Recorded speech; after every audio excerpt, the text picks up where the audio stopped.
أعوذ بالله من الشيطان الرجيم بسم الله الرحمن الرحيم أرأيت الذي يكذب بالدين فذلك الذي يدع اليتيم ولا يحض على طعام المسكين فويل للمصلين الذين هم عن صلاتهم ساهون الذين هم يراءون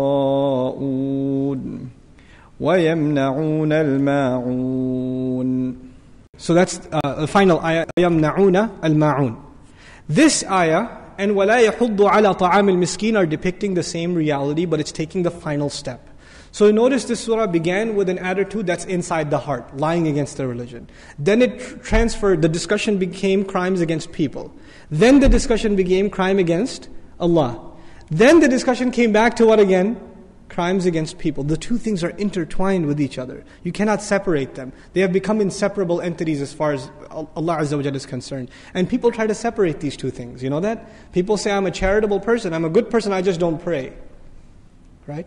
And then there are people who pray very, very regularly, but they're horrible to their family and to the needs of the needy, and they're greedy in their wealth and cheat in their businesses, etc., etc. People try to separate these two things. What does Allah do in this surah?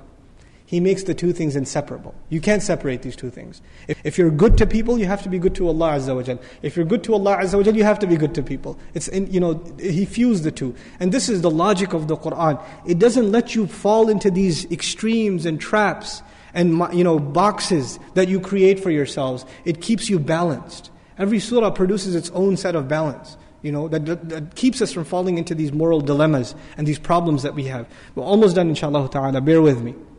Al-Maun. One of the description of Al-Maun, by the way, وَيَمْنَعُونَ الْمَاعُونَ, and they forbid Al-Maun. Ma'un has been interpreted by many scholars, even some Sahaba, as zakat. Also, very interesting definition from a literary point of view.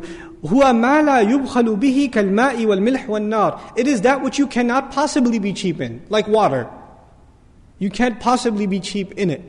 But Allah says at the end of this surah, they forbid even ma'un. They are that cheap.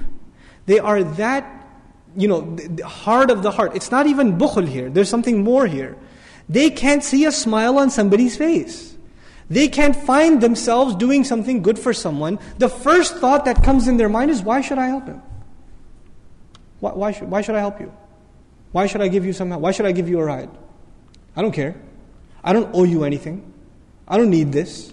This attitude, not that I can't, not that you need to use it if you don't use it. I just don't want to. I don't like you. I don't want to help you. This is, qaswat al-qalb, the hardness of the heart. Meaning Allah mentions things one after another that make your heart harder. And it comes to the point where even somebody asks you for something small, they ask you for a napkin, they ask you knock on your door from the neighbor and they say, can I have some salt? No! And you slam the door in their face. Think they're going to get salt from me? Pathetic. This is a pathetic attitude.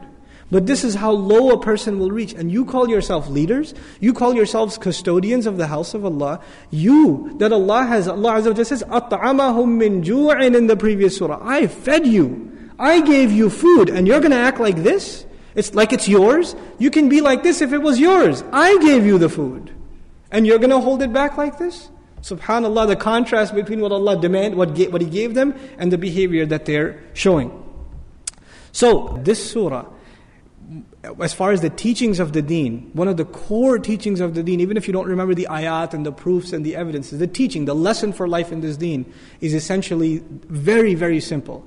The two things that will keep your heart soft and prove to you that you are not in denial of the final reward and punishment. The deen, that deen. The two proofs of it are how you pray and how much you give.